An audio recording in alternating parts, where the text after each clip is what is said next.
राजस्थान का नाम जब भी जुबान पे आता है तो चेहरे पर मुस्कुराहट आ जाती है, सर पर पगड़ी, वो राजस्थान की मीठी भाषा, वो राजस्थान का पहनावा, वो राजस्थान की खेती, वो राजस्थान की हवाएं। आज हम पहुंच चुके हैं राजस्थान में और बात करेंगे चौपाल चर्चा पर। नमस्कार, बहुत स्वागत। मैं आपके साथ राधिका चौधरी राजस्थान से आपका स्वागत करती हूं, जयपुर से आपका स्वागत करती हूं। आज हमारी जो चौपाल चर्चा है वो राजस्थान के जयपुर से होने वाली है। आज हम बात करेंगे कृषि एकीकृत पर। आज एक ऐसी योजना पर बात करेंगे कि कम जमीन पर किस तरह से हमारे किसान भाई जो हैं ज्यादा से ज्यादा मुनाफा कमा सकते हैं, आमदनी को दोगुना कर सकते हैं। उसका जवाब देने के लिए हमारे साथ एक्सपर्ट बैठे हुए हैं, किसान भाई हैं, किसान महिलाएं भी हैं, जो तमाम जानकारी आपको देंगे और राजस्थान में किस तरह से काम किया जा रहा है उस पर भी चर्चा करेंगे। सबसे पहले हमारे साथ जो एक्सपर्ट है उनसे जानेंगे। जी सर। मैं डॉक्टर कैलाश चंद्र गुप्ता, सह प्राध्यापक राजस्थान कृषि अनुसंधान संस्थान। अब जो आज वर्तमान में बढ़ती हुई जनसंख्या के कारण मानव की भोजन, उसका अनाज, उसके दलहन, उसका तिलहन, चारे की आवश्यकता दिनों दिन बढ़ती जा रही है। लेकिन बढ़ती जनसंख्या के कारण जो उपलब्ध भूमि है, हमारा पानी है, हमारी वन है या हमारी भूमि की उर्वरा शक्ति है, इनमें लगातार कमी होती जा रही है। तो इस सब के कारण मानव का जीवन यदि हमें निरंतरता लानी है तो हमें नई कृषि प्रणाली की ओर बात करनी पड़ेगी। हमें ये सोचना पड़ेगा कि हम कैसे मानव के स्तर को बनाए रखें। तो इन सब का, और आप ये भी जानते हैं, साथ ही साथ ये भी जानते हैं कि देश में और राजस्थान में जो लघु एवं सीमांत किसान हैं उनकी बहुतायत है। मतलब लगभग 80 से 84% किसान ऐसे हैं जिनके पास लगभग 1 से 2 हेक्टेयर जमीन ही उपलब्ध है। इससे कैसे उसके परिवार का पोषण हो, कैसे उसको निरंतर आय मिले, कैसे उसको परिवार को लगातार अच्छा भोजन प्राप्त हो, तो इसका एकमात्र विकल्प है सभी किसान भाइयों के पास। ऐसे किसान जिनको की लघु एवं सीमांत किसान है तो उनके पास विकल्प है केवल और केवल एकीकृत कृषि प्रणाली। ये एक ऐसी कृषि प्रणाली है जिसमें कि जो खेत परिवार में उपलब्ध श्रम शक्ति है और खेत पर उपलब्ध जो भी संसाधन है उसका बेहतर उपयोग हो, बेहतर संयोजन हो, जिससे कि किसान को बाह्य आदानों पर निर्भरता कम हो। यदि बाह्य आदान पर निर्भरता कम होगी तो निश्चय ही उसकी जो लागत है उसमें कमी होगी और उसका मुनाफा बढ़ेगा, साथ ही साथ पर्यावरण का सुधार होगा। तो यही इसी का नाम कहते हैं हम एकीकृत कृषि प्रणाली। चलिए, बहुत अच्छी जानकारी, तालियों से हमारे किसान भाई जो है एक्सपर्ट का स्वागत करें। और भी हमारे साथ जो वैज्ञानिक एक्सपर्ट बैठे हुए हैं। जी सर, एकीकृत कृषि प्रणाली की हम बात कर रहे हैं, किसान भाइयों को समझाइए जरा वो किस प्रकार इस पर काम करें और आखिर होती क्या है। हाँ, मैं प्रदीप शेखावत हूँ, राजस्थान कृषि अनुसंधान संस्थान में मैं वैज्ञानिक हूँ। जैसा कि अभी हमारे केसी गुप्ता जी ने बताया कि जब हमारे यहाँ खेती की जो जोत है वो दिनों दिन कम होती जा रही है, ऐसे में हम टिकाऊ खेती कैसे करें और लगातार आमदनी किसान को कैसे मिले। और इसके साथ साथ में जो हम अलग अलग जो खेती के ये कंपोनेंट है कि आप उसी क्षेत्र में आप सब्जी भी लगाएं, उसी क्षेत्र में आप मुर्गी पालन भी करें, उसमें आप बकरी पालन करें, उसमें आप मशरूम उत्पादन करें, वहीं पे आप अजोला लगाएं, वहीं पे आप कुछ तिलहन फसल लगाएं, कुछ आप दलहन फसल लगाएं, कुछ पशुओं के लिए चारा लगाएं। तो इस प्रकार से हम इस प्रकार से संयोजन करें कि वहाँ खेती में जो उत्पादन हो रहा है उसी से हमारी ये सारे के सारे जो ये कंपोनेंट है वो चले। बकरी के लिए भी चारा वहाँ मिल जाए, वहाँ पर हमारी थोड़ा बहुत बागवानी भी हो, और इन सब चीज़ों से किसान को निरंतर आय तो मिलेगी, इसके साथ साथ में किसान का जो स्वास्थ्य है, परिवार का जो स्वास्थ्य है वो भी बना रहेगा, क्योंकि उसको अच्छी सब्जी मिलेगी, अच्छा दूध मिलेगा, अच्छा अंडा मिलेगा और सब्जियां मिलेगी, फल मिलेंगे। तो इस प्रकार से यदि किसान कम भूमि के अंदर कम लागत से समन्वित तरीके से यदि खेती करेंगे तो उनको अच्छा मुनाफा होगा। तो इसके अलग अलग अपने अपने क्षेत्र के हिसाब से अलग अलग इसके जो कंपोनेंट होते हैं वो होते हैं कि कोई कहीं पे बकरी पालन है, कहीं पे मछली पालन है, कहीं पे मशरूम पालन है। तो अपनी भौगोलिक परिस्थिति के हिसाब से, अपने उपलब्ध संसाधनों के हिसाब से किसान इनमें से जो अच्छे लाभ प्राप्त देने वाले हैं उनका चयन कर सकते हैं। ऐसे ही फसलों में भी चयन कर सकते हैं कि उस विशेष क्षेत्र के अंदर, उस विशेष भूमि के अंदर किस प्रकार की दलहनी फसलें हो सकती है, किस प्रकार की तिलहनी फसलें हो सकती है, किस प्रकार के फलों का उत्पादन हो सकता है। तो वो इस प्रकार से किसान चुनाव करके और ये सभी समन्वित तरीके से खेती करने से किसान का मुनाफा बढ़ेगा। चलिए, बहुत अच्छी जानकारी दी आपने। और भी हमारे किसान भाई हैं, उनसे जान लेते हैं। और देखिए, जिस तरह से जनसंख्या बढ़ रही है तो समाधान भी हमारे सामने आ रहे हैं। जी सर। राम राम किसान भाइयों, आज का जो प्रश्न है विषय है वो एकीकृत खेती का है। मैं एकीकृत खेती कर रहा हूँ और 15 तरह की खेती कर रहा हूँ। इसके मैं मोटे मोटे 3-4 फायदे आपको बताना चाह रहा हूँ। सबसे बड़ा फायदा है कि इससे किसान को एक तो रोज़ इनकम होगी। नंबर 2, जैसे वैज्ञानिक महोदय ने बताया कि लागत कम आएगी। और जैसे हमारे प्रधानमंत्री कहते हैं कि वेस्ट का बेस्ट प्रबंधन करो। एकीकृत खेती में जैसे मैं बताना चाहूँगा, मेरे गाय हैं, गायों का जो वेस्ट है उसका मैं खाद भी बना रहा हूँ, और दूसरा गोबर से ईंटें, बायोगैस ये बना रहा हूँ, और गोमूत्र से फर्टिलाइज़र, कीटनाशक और फंगीसाइड बना रहा हूँ। उसी तरह से जैसे बतख का वेस्ट है वो मछली का फीड है, मछली का वेस्ट है वो बहुत अच्छा ग्रीन खाद है। तो वेस्ट का बेस्ट प्रबंधन एकीकृत खेती में बहुत अच्छा है। इसके अंदर जैसे हमारे फल फूल हैं, पत्ते हैं, और दूसरा पशु पक्षियों के जितने वेस्ट हैं वो कहीं न कहीं हमारी खेती के अंदर दूसरे रूप में काम में आते हैं। इससे हमारे देखो जो खाद है हमें किसान को बाहर से नहीं लानी पड़ेगी, और बीज भी अगर वो बचा के रखता है तो वो भी हमारे आगे उसका खर्चा भी कम होगा। और उसके अलावा एक दूसरे की सब चीज़ें पूरक हैं, तो किसान की है वो बचत होगी, और किसान की इनकम इससे 2 गुना ही नहीं 3-4 गुना होगी अगर वेस्ट का प्रबंधन करता है तो। जी चलिए, बहुत अच्छी आपने जानकारी दी है सुरेंद्र जी कि आपको किस तरह से काम करना है, किस तरह से ज़्यादा मुनाफा पाना है, तो वो आप सीख सकते हैं। जी सर, आप बताएं क्या करते हैं आप? मैं गंगाराम सेपट ऑर्गेनिक कृषि फार्म कालक से हूँ। मैं ऑर्गेनिक खेती कर रहा हूँ, साथ में इंटीग्रेट फार्मिंग भी कर रहा हूँ, जिसमें मछली पालन है, भेड़ पालन है, गाय और भैंस पालन है, और खेती के अंदर में विदेशी सब्जियां हैं और अनाज है, मोटे अनाज जैसे बाजरा है, ये सारे मैं उत्पादन कर रहा हूँ। और मैं सभी किसान भाइयों को, जैसे हम लोगों ने क्या फार्म पॉन्ड बना रखा है, बरसात का जो पानी इकट्ठा करते हैं उसके अंदर, और उसके अंदर बहुत सारी मात्रा में कवक आ जाती थी, तो हमारे फिल्टर वगैरह चौक हो जाते थे। तो उसके लिए मैंने उसमें मछली डाली, तो मछलियों से जो वेस्टेज निकलता है वो खाद के रूप में काम में आता है, और जो खेत में वेस्टेज होता है वो मछलियों के लिए खाना है। इसी प्रकार से गाय के लिए भी जो है, हमारे खेत में जो चारा है वो गाय के लिए भोजन है, और गाय का जो गोबर है उसको हम जीवामृत के रूप में, घन जीवामृत के रूप में उसका उपयोग करके हम उसके खाद में, और जो है पेस्ट जो है इंसेक्ट हैं उनको कंट्रोल करने के काम में ले सकते हैं। इस प्रकार से हम अपनी जो है इनकम है उसको बढ़ा सकते हैं। आपकी इनकम दुगुनी हुई? मेरी इनकम तो दुगनी क्या, मेरी दुगनी से भी कई गुना बढ़ गई है। जी अच्छा, मोदी जी का सपना है कि किसान भाइयों की आय जो है वो दोगुनी हो जाए, लेकिन आपकी तो 2 गुना से ज़्यादा है। ये जो जानकारी आपको कहाँ से मिली, जितनी भी आप बता रहे हैं, कहाँ से मिलती है? मुझे कृषि विभाग से, और साथ ही दूरदर्शन जो डीडी किसान चैनल है उसके माध्यम से, और बहुत सारे अनुसंधान केंद्र हैं, IRI से हैं, विश्वविद्यालय जॉबनर एसकेन एग्रीकल्चर यूनिवर्सिटी है उससे हैं, इनसे मुझे ये जानकारी प्राप्त हुई। और साथ ही जो है पॉली हाउस की फार्मिंग के बारे में मेरे गुरुदेव हैं खेमाराम जी, उनसे मुझे ये जानकारी मिली। आप पॉली हाउस लगाया हुआ आपका? मेरे पास में 3 पॉली हाउस लगे हुए हैं। अच्छा, हाँ, चौथा मैं लगा रहा हूँ। चलिए, बहुत अच्छा, बहुत सफल किसान है यहाँ पर। बहुत धन्यवाद आपका। जी आप खड़े होइए। अच्छा, महिलाओं को लेकर सवाल पूछूंगी, लेकिन पहले आपका नाम बताइए। सुमन सेपट, हाँ। कालक से। मैं किसान हूँ। हाउसवाइफ नहीं है? हाउसवाइफ तो हूँ ही, पर किसान हूँ। अच्छा, किसान महिला है? बिल्कुल किसान महिला हूँ। अच्छा, हमारे राजस्थान में ज्यादातर जो घूंघट में रहने वाली महिलाएं घरों से बाहर नहीं निकलती। आप तो चौपाल चर्चा में बैठी हुई है, तो क्या कहेंगे, ये जानकारी, ये जागरूकता अब हमारे राजस्थान में है? बिल्कुल मैम, आप सही कह रहे हो। ये जागरूकता है जो हमारे राजस्थान में भी आ चुकी है। घूंघट के अंदर जो रह के काम होते, आज महिला सरपंच के रूप में देख लीजिए, हर पद के रूप में आप महिलाओं को देखेंगे तो वो घूंघट एक मान सम्मान के रूप में मानते हैं हमारे बुजुर्ग कि आप घूंघट करेंगे, लेकिन वो घूंघट हटा के भी आज वही सारे काम कर रही है। तो खेती बाड़ी में आप क्या क्या करती हैं? खेती बाड़ी में मैं अपने पति गंगाराम जी सेपट के साथ में, जो इनके पशुपालन है, खेती है, और जो हमारे किसान जो हमारे सीरी वगैरह हैं उनकी देखरेख भी करते हैं, और जो बाहर से टीम वगैरह आती है उनको भी हम उनसे भी मिलते हैं। और आप और लोगों को जानकारी भी देते हैं? बिल्कुल, हम और लोगों को भी जानकारी देते हैं। जो हमारे पास में महिलाएं किसान हैं उनको भी हम जानकारी देते हैं।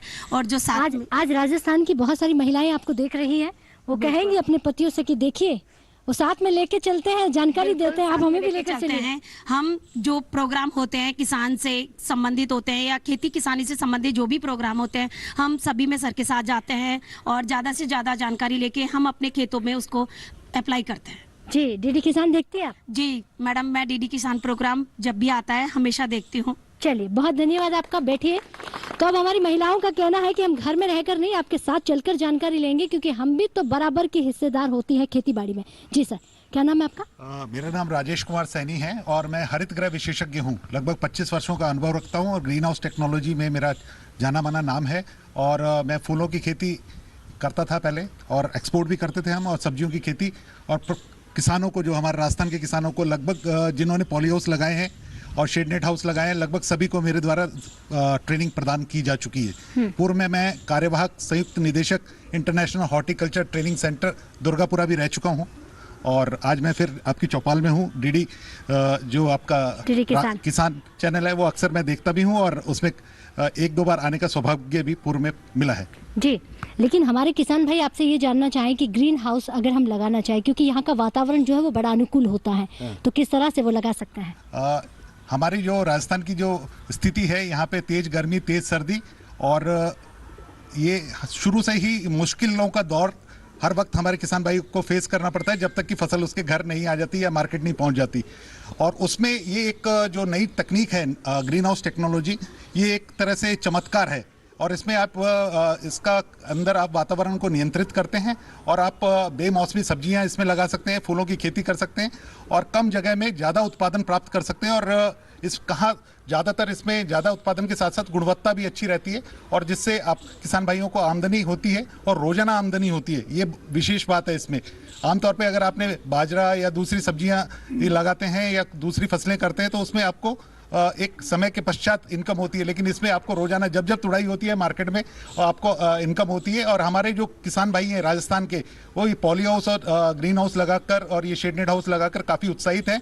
और इस चौपाल में बहुत सारे हमारे किसान भाई और बहनें आई हुई हैं, जिन्होंने इस टेक्नोलॉजी को अपनाया है और न केवल हमारे राजस्थान में बल्कि पूरे देश के अंदर नाम रोशन किया है। चलिए, बहुत धन्यवाद आपका, बैठिए। तो चौपाल चर्चा चल रही है, बात राजस्थान से कर रहे हैं, तो अब वक्त हो गया एक छोटे से ब्रेक का। ब्रेक के बाद फौरन हाजिर होते हैं।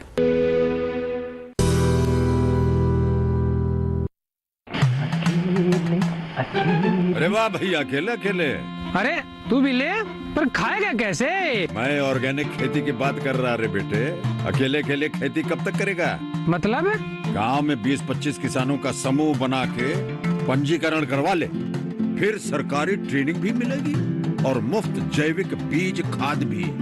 फिर बीजीएस ऑर्गेनिक की सरकारी मोहर के साथ तेरी उपज आकर्षक पैक में पहुंचेगी बड़े बाजार तक। अच्छा? हाँ। अरे भाई, कहाँ चल दिया? सबको साथ लाने, आमदनी बढ़ाने। तो किसान भाई समझ गए ना? साथ मिलकर ऑर्गेनिक खेती कीजिए, अपनी परंपरा को आगे बढ़ाइए, ज्यादा मुनाफा कमाइए। माटी से प्रेम की परंपरा है परंपरागत खेती। तो चलिए, ब्रेक के बाद बहुत स्वागत, चर्चा शुरू करते हैं और भी किसान भाइयों से जानते हैं। लेकिन आपको आज एक ऐसे किसान से मिलवाते हैं जिन्होंने अपने पूरे गांव को मिनी इजराइल के रूप में बनाया है। लेकिन कैसे बनाया है, किस तरह से बनाया है, ये जानकारी आज हम आपसे लेने वाले हैं। जी, मैं खेमाराम चौधरी। जो मिनी इजराइल का नाम आया, वो हमारे इस कृषि विभाग और उद्यान विभाग के अधिकारियों का बहुत बड़ा रोल रहा था। आज से 10 साल पहले मेरे हिसाब से मेरा चयन भी उद्यान विभाग के अधिकारियों ने ही विदेश जाने का किया था। वहाँ हम 15 रोज़ तक रहे, कुछ तकनीकी जानकारियाँ ली। वहाँ जो तकनीकी संरक्षित खेती हो रही थी वो हकीकत में ही काबिल तारीफ थी। देश लौटने के बाद में हमारे सभी अधिकारियों ने कहा कि आप इस संरक्षित खेती को चालू करो। हमने रिस्क ली, क्योंकि जो पैदावार वहाँ बता रहे थे वो पैदावार हमारे गले नहीं उतर रही थी। क्योंकि हम इससे पहले परंपरागत खेती करते थे, तो परंपरागत खेती में हमारे को 2 लाख रुपए या ज़्यादा से ज़्यादा कोई बड़ी ज़मीन वाला किसान 5 लाख रुपए से ज़्यादा कभी भी बेनिफिट नहीं ले सकता था। कभी मौसम की मार होती थी। कभी ओले गिर जाते थे, कभी पाला गिर जाता था, परंतु हमारे इस उद्यान विभाग के अधिकारियों ने हमारे को जो तकनीकी सिखाई और जो हमारे को विदेश भेजा, उस तकनीकी को हमने रिस्क लिया और पहला पोली हाउस मैंने ही उस टाइम पर लगाया था 2012 में। और शुरू में कुछ दिक्कतें आई, हमारे उद्यान विभाग के अधिकारियों ने मेरा दिन रात इतना सहयोग किया कि उनके अधिकारियों के भी एक जुनून चढ़ा हुआ था कि हम भी इस एरिया में कुछ करके दिखाएं। जो भी समस्याएं आई उस समस्याओं का हमारे घर जा कर के समाधान किया और आज धीरे धीरे हमारे क्षेत्र में तकरीबन 450 से 500 पोली हाउस एक जगह बनना 4 किलोमीटर के दायरे में, वो बहुत खुशी की बात है। और 350 पोली हाउस तो सरकारी अनुदान से बने हुए हैं और 150 से 200 पोली हाउस बाहर से अपने खर्चे से बिगर अनुदान। एक किसान, जब शुरू में मैं किसानों को समझा रहा था कि आप इस संरक्षित खेती में घुसो, तो वो तैयार नहीं थे और आज उसमें इतना अच्छा पैसा देख रहे हैं कि वो अपने स्तर से बिगर अनुदान भी पूरा पैसा लगा करके वो खेती कर रहे हैं। तो आप एक बार हमारे ज़रूर इस विजिट कीजिएगा, क्योंकि हमारे ये मिनी इजराइल का नाम भी दिल्ली से हमारे उद्यान विभाग को 2013 में यहाँ सम्मानित किया था। जो संरक्षित खेती में जो काम हुआ था इस राजस्थान में, जो 20 पोली हाउस के टारगेट थे, कभी 2012 से पहले पूरे नहीं हुए थे, उन टारगेट को पूरा करने के एवज में एक एनजीओ था जो हमारे उद्यान विभाग को सम्मानित किया था। तो उस सम्मानित सभा में ही इस हमारे गांव का मिनी इजराइल का नाम दिया गया था। तो उस रोज से मतलब गांव का नाम अलग है, परंतु आज जो भी हमारे विदेशी आते हैं या हमारे जो राजस्थान के लेवल से या राजस्थान के बाहर के जो लोग बाग आते हैं, वो जो हकीकत में वहाँ देख करके यही कहेंगे कि हाँ, हकीकत में मिनी इजराइल से भी बड़ा इजराइल है।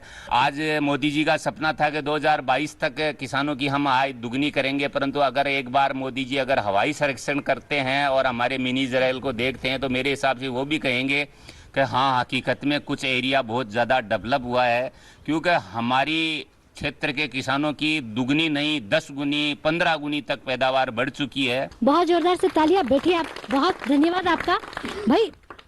सफल किसान बनना और मिनी इजराइल अपने गांव को बनाना, ये अपने आप में बहुत बड़ी बात है, और इन्होंने तो अपने पूरे गांव का नाम ही बदल दिया। जी नमस्ते, राम राम।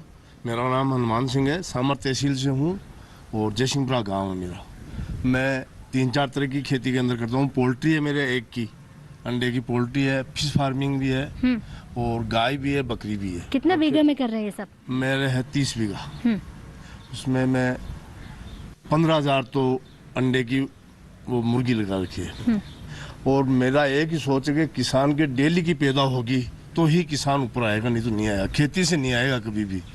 तो इसलिए हमने गाय, बकरी, भैंस, दूध जो भी जो धंधा है वो सारा कर रखा है। अभी मेरा पोली हाउस भी निकल गया। सरकार को भी धन्यवाद दूंगा, इन्होंने भी एक ऐसी अच्छी योजना, मैंने सरकार की भी जितनी योजनाएं वो पूरी ले रखी है, पूरी सब्सिडी ली है। तारबंदी, पौंड और ये जैसे पोली हाउस आ गया। क्या सरकार की तमाम योजनाओं से आपको फायदा मिल रहा है? बहुत खुश हूँ। मैं जनता से भी ये कहना चाहूँगा, मेरे किसान भाइयों से भी ये कहना चाहूँगा कि ज़्यादा से ज़्यादा आप ये जो सरकार योजना देती है इसका उपयोग लेना चाहिए। अभी हम 2-3 महीने पहले आए थे जयपुर में कृषि भवन पंथ के अंदर, कटारिया जी ने हमको बुलाया था अपनी पॉलिसी अपने पास बीमा की।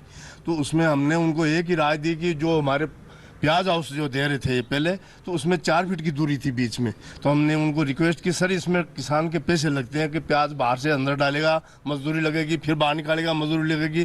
तो कि यार मेरे को किसी की राय नहीं थी। तो हमने कहा साहब इसको 8 फीट करो जिससे ट्रैक्टर अंदर चल जाए।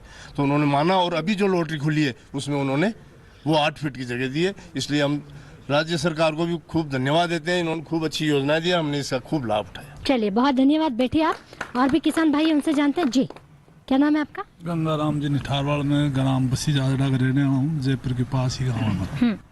बात हम कृषि एकीकृत की बात कर रहे हैं, तो क्या जानते हैं आप इसके बारे में? जानते हैं। आप भी करते हैं? गाय और भैंस और बकरी और सभी पालते हैं और पोली हाउस भी लगा रखे हैं, खेती का काम भी करते हैं, बाजरा, गुमार, मोट सभी बातें। अच्छा, पहले की खेती और अब की खेती में कितना बदलाव आ गया? पहली खेती में रम की खेती में तो बहुत फर्क आ गया। पहले तो हम बाजरा, गुमार में तो हमारा पालन पोषण नहीं होता था, और अब पोली हाउस लगा लिया तो उनमें तो अच्छा पैदा होता है अब खेती का। आमदनी बढ़ी कि नहीं बढ़ी? आमदनी तिगुनी चौगुनी होगी पोली हाउस के अंदर। अच्छा चलिए बैठिए आप, बहुत अच्छी जानकारी दी आपने। जी जी नमस्ते, मेरा नाम शांतनु शर्मा है और मैं दौसा जिले की लासुर तहसील से हूँ। वर्तमान में जैविक खेती कर रहा हूँ। जैसा कि टॉपिक है हमारा एकीकृत खेती। देखिए, जो एकीकृत खेती है वही संभव है वास्तविकता में। तो क्योंकि पशु आहार जो है वो हमारा जो क्रॉप वेस्ट है वही हमारा पशु आहार होता है, और पशु जो मलमूत्र है वो उस जो हमारी फसल है उसका फर्टिलाइजर होता है, मतलब जो खाद होता है, उसका उत्पादन अगर आपको बढ़ाना है तो कहीं ना कहीं हम पशुओं पर निर्भर हैं एक दूसरे पर। तो मैं ये मानता हूँ कि एकीकृत खेती अगर आपको करनी है तो पशुपालन, मुर्गी पालन, बकरी पालन, बतख पालन, ये सब कुछ करना होगा, तभी आप इसको चला पाएंगे, तभी इसको अपना पाएंगे। और जिस प्रकार आज जो चर्चा बड़े स्तर पर की जा रही है कि मिट्टी को बचाइए, मिट्टी तभी बचेगी जब पशुओं का गोबर खेतों तक पहुंचेगा। खेतों के देखो, गोबर का सर्वाधिक अच्छा उपयोग जो है वो खेत है। खेत से अधिक उपयोग गोबर का कुछ भी नहीं है, मेरा मानना ये है। तो अगर एकीकृत खेती है तो ही खेती संभव है, तो ही इसका आधार है। चलिए, तो आप कौन सी खेती करते हैं? जी एकीकृत खेती। चलिए, बहुत धन्यवाद आपका। तो हमारे किसान भाई खेती कर रहे हैं और आगे बढ़ रहे हैं। जी, मैं एक सवाल आपसे लूंगी, फिर आपके पास आती हूँ। अवाना जी, जी क्या नाम है आपका? मैं केसी तलवारिया, बोराज और उगरियावास में खेती कर रहा हूँ। ऑर्गेनिक खेती भी करता हूँ और खेती के साथ पशुपालन और उद्यान, उससे संबंधित तो मैं मल्टी क्रॉपिंग लेता हूँ। उसमें इस औषधीय पौधे भी उसमें बीच में करता हूँ। नीचे जैसे बड़े पेड़ों के नीचे हल्दी, अदरक, इस तरह की औषधीय फसलें लेता हूँ, और नीचे रूट में फिर आलू, उसका भी उत्पादन करते हैं। साथ में अश्वगंधा, तुलसी, और इसके साथ करके मल्टी क्रॉपिंग में ज़्यादा से ज़्यादा करके उत्पादन को हम बढ़ाना चाहते हैं और आय को भी बढ़ाना चाहते हैं। मोदी जी का सपना है किसानों की आय दुगनी, तो हम तो 4 और 5 गुना पे ले जाना चाहते हैं। हमारे किसान भाइयों ने उन्होंने बताया 20 गुना ले जा रहे हैं। वो संरक्षित खेती कर रहे हैं। संरक्षित खेती तो अभी नहीं कर पा रहा, मगर मैं अभी पॉली हाउस की जगह नेट शेड अभी लगाना चाह रहा हूँ। नेट शेड में जो अनुदान वगैरह मिलेगा उसका उपयोग करूँगा, और डीडी किसान चैनल से हमें बहुत जानकारी मिलती है, उसके माध्यम से ही हम कुछ आगे बढ़ सकते हैं। इसलिए मेरा ये रहेगा कि इस पे ज़्यादा से ज़्यादा जो वैज्ञानिक और प्लस कृषि के अनुसंधान से संबंधित सारी जानकारियाँ जो बताई जाती है उसको हम सीखें और उससे सबक लेके आगे बढ़ें। चलिए बैठिए आप, और भी हमारे यहाँ पर किसान भाई हैं, उनसे जानते हैं। जी सर।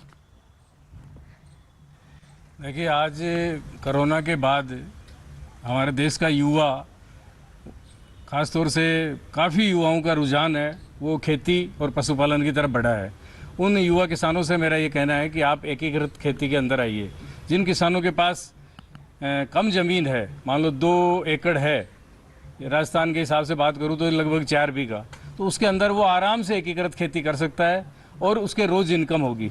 जैसे हमारे प्रधानमंत्री जी कहते हैं कि पूरी बेड के ऊपर, खेत के ऊपर पौधे लगाइए, उसमें औषधीय पौधे और ख़ास तौर से चारे के नीम, अरडू, सैंडा, सहतूत, पिलकन, ये आप बेड के ऊपर लगाइए। आपको छाया और ऑक्सीजन ही नहीं देंगे, वो पूरे आपके खेत को संरक्षित भी करेंगे और उसके अलावा 12 महीने आपके पशुओं को चारा मिलेगा। इसलिए युवाओं से कहना है मेरा कि एकीकृत खेती थोड़े थोड़े पार्ट में सारी करिए और थोड़ा सा उसमें वैल्यू एडिशन भी करिए, जिससे कि आपकी जो भी आप वहाँ उत्पादन कर रहे हैं, उत्पाद पैदा कर रहे हैं, उससे सरकार 50% सब्सिडी दे रही है। तो आप एकीकृत खेती के साथ वैल्यू एडिशन को भी प्रारंभ करिए। बहुत अच्छी जानकारी दी है। और भी किसान भाइयों से जानते, देखिए राजस्थान में जहाँ कड़ाके की गर्मी या कड़ाके की ठंड, उस दोनों के बीच भी हमारे किसान भाई पॉली हाउस लगाकर आमदनी को 15-20 गुना बढ़ा रहे हैं। तो समझिए कि कितने मजबूत यहाँ के किसान होते हैं। जी क्या नाम है आपका? इंद्रराज। क्या करते हैं आप? मैं किसान हूँ और एक संस्था भी चलाता हूँ, ग्रीन वर्ल्ड फाउंडेशन, और इंटीग्रेटेड फार्मिंग और एग्रो टूरिज्म पे हम लोग काम कर रहे हैं। इंटीग्रेटेड फार्मिंग जो है उसका एक पार्ट कृषि पर्यटन भी है। जो शहर के आसपास के जो किसान हैं वो कृषि पर्यटन को अपना कर अपने जो इनकम है उसको कई गुना तक बढ़ाया जा सकता है। जैसे साहब ने कहा कि पोली हाउस से जैसे बढ़ा है, इसी तरीके से अगर कृषि पर्यटन को अपनाया जाए तो हमारे जो उत्पाद हैं वो उत्पादों को हम लोग कई गुना अच्छी रेट्स पे हम लोग हमारे जो ग्राहक होंगे उनको हम सेल कर सकते हैं। तो मेरा मानना है कि कृषि पर्यटन को भी उसके साथ एसोसिएट करना चाहिए। चलिए बैठिए, बहुत धन्यवाद। आप जैसे युवा होंगे तो सफल जरूर होगा हमारा राजस्थान और किसान। जी सर, खड़े होइए। क्या नाम है आपका? मेरा नाम श्रवण कुमार है और मैं एक चीज़ जो एक्सपर्ट है उनसे एक चीज़ मैं पूछना चाहता हूँ, और मेरे को थोड़ी सी ये इस चीज़ का अनुभव भी हुआ है, जो पॉली हाउस या ग्रीन हाउस ये सब चीज़ें हैं, तो स्वास्थ्य का भी इस पे इन्होंने ध्यान दिया है क्या कुछ? हाँ। पॉली हाउस में इतना पेस्टिसाइड छिड़का जाता है कि कई लोग जो इसके अंदर जो पेस्टिसाइड छिड़कते हैं, अगर कंटिन्यू 2 साल या 3 साल इसमें पेस्टिसाइड छिड़क के वो जो मजदूर रहता है वो अगर रहता है तो उसमें बहुत बड़ी बीमारी का वो शिकार हो जाता है। हाँ। तो इनमें जो हमारे वैज्ञानिक बैठे हैं इनसे मैं यही सवाल पूछना चाहता हूँ। चलिए बैठिए, बहुत धन्यवाद, आपका बहुत ही अच्छा सवाल पूछा है जो हमारे किसान भाइयों के जहन में है, उनका जवाब जो है हमारे यहाँ पे एक्सपर्ट देंगे। जी सर, खड़े होइए।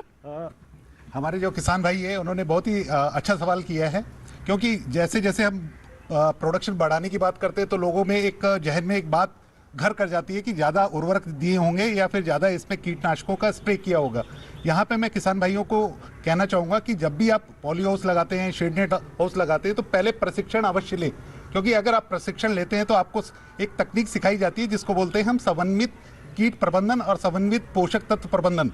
अगर आप ये तकनीक सीख जाते हैं तो इस प्रकार की जो प्रॉब्लम्स हैं वो नहीं होती हैं अक्सर। तो इसमें हम कहते हैं कि आप पहले जैविक तरीके अपनाएं, बायो फर्टिलाइजर्स यूज़ करें, बायो पेस्टिसाइड्स यूज़ करें, मैकेनिकल मेथड यूज़ करें, फेरोमोन ट्रैप लगाएं, स्टिकी कार्ड लगाएं, और जब इन सब चीज़ों से नहीं कंट्रोल होती कोई चीज़ तो लास्ट जो आपका हथियार है वो है केमिकल। और इसी तरीके से आप अगर आगे बढ़ते हैं तो इस प्रकार की जो समस्या है वो नहीं रहेगी। और लोगों के जहन में ये जो बात घर कर गई है वो मैं फिर एक बार इस बात को दोहराना चाहूँगा कि हमारे जो किसान भाई हैं जो पॉली हाउस कर रहे हैं, शेडेड हाउस कर रहे हैं, वो प्रशिक्षण अवश्य लें, और प्रशिक्षण एक बेहद आवश्यक कड़ी है सफलता की। जी धन्यवाद। चलिए बैठिए, बहुत धन्यवाद आपका। जी सर, क्या नाम है आपका? मैं शिवजी राम चोपड़ा उद्यान विभाग से हूँ, और मैं उद्यान विभाग के द्वारा सरकार द्वारा योजनाएं चलाई जा रही है उसके बारे में किसानों को बताना चाहता हूँ क्या योजना चल रही है। जैसे कि पॉली हाउस, अभी खेमन राम जी ने बताया कि पॉली हाउस के अंदर कम टारगेट आ रहे हैं, तो इस साल कृषि विभाग का अलग से बजट पेश किया है, उसके अंदर टारगेट बढ़ाए हैं। इस बार जनरल के 155 और SC/ST के 25% कुल 200 कर दिए गए हैं। अगली बार मैं ये कहना चाहूँगा खेमन राम जी से कि जो बजट से पहले जो एक मीटिंग होती है किसानों की और मंत्री जी की, उसमें आप वहाँ जाएँ, हम भी जाएँ, और इसको आप और बढ़ाने के लिए वहाँ पे आप उसको मंत्री जी के साथ वो सलाह मशवरा करें, जिससे कि अगले साल इसको और दुगना हो जाए। इसके अलावा सिंचाई योजना चल रही है, और इसके अलावा फुहारा योजना चल रही है, जिससे प्याज हाउस के बारे में भी योजना चल रही है, 50% छूट है। और इसके अलावा मिनी फुहारा और लो टनल मल्च, इस तरह की कई तरह की योजनाएं चल रही है, इससे किसान भाई इसका अधिक से अधिक लाभ लें। चलिए बैठिए, आप जैसे एक्सपर्ट अगर यहाँ पर लगातार काम कर रहे हैं तो हमारे किसान भाई तो जागरूक हो ही रहे हैं, समझ भी ले रहे हैं और ज़्यादा से ज़्यादा आमदनी कमाने का भी प्रयास कर रहे हैं। तो आज की जो चर्चा है वो राजस्थान से चल रही थी, एकीकृत खेती पर चल रही थी। अब किसान इतने समझदार हो गए हैं कि इनको आमदनी 2 गुना नहीं, 4 गुना नहीं, 10 गुना तक लेकर जाना है। तो सरकार का सपना राजस्थान के किसान जो है वो पूरा कर रहे हैं। और आज की चर्चा यही समाप्त करते हैं, लेकिन राजस्थान के अलग अलग गाँव में पहुँचेंगे, तमाम योजनाओं पर बात करेंगे। तब तक के लिए नमस्कार।